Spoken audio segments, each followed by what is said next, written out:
Ano ka ba? Hindi naman siya nagtanong eh. So kahit hindi ko sabihin, okay lang. At least hindi naman ako considered na nagsinungaling. Real talk lang.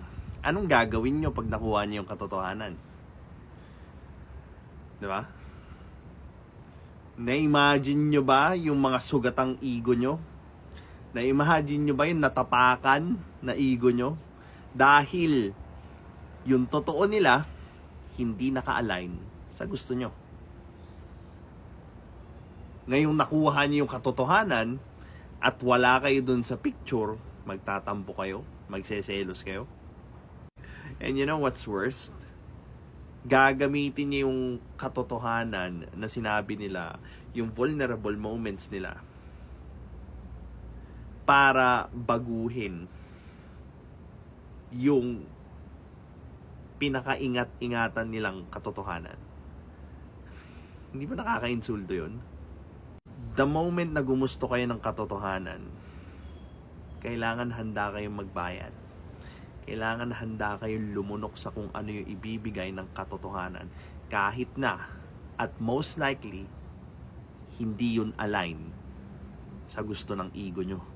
Real talk lang. Hindi talaga sapat na honest ka lang sa relasyon. Mas okay pa din na honest ka na, transparent ka pa. Kasi kapag honest ka lang, sasabihin mo lang kapag tinanong ka. Ilang beses namang nagsabi at nagkwento yung tao ng totoo sa kanya. And ano yung nakuha niya pabalik? Nung nasaktan yung mga nagtanong or humingi ng katotohanan, ano yung ginawa nila doon sa katotohanan? Di ba? Ginudge nila as marumi, masama, immoral, and you expect another truth from that person after nyong i-judge yung pagiging vulnerable nila sa inyo? Diba? You do not want the truth. And you do not deserve the truth.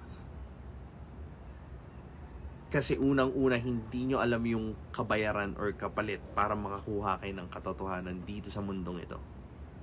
Well, maybe doon sa realidad or fantasy na binubuo ng marami, yung realidad nila, kaya nilang kontrolin yung katotohanan. Pero of course, hindi nila matatakasan yun. It's always going to hunt them. Kahit magpalit sila ng kahit gaano karaming relasyon, mananaig pa rin yung katotohanan. This is Pinoy Extreme.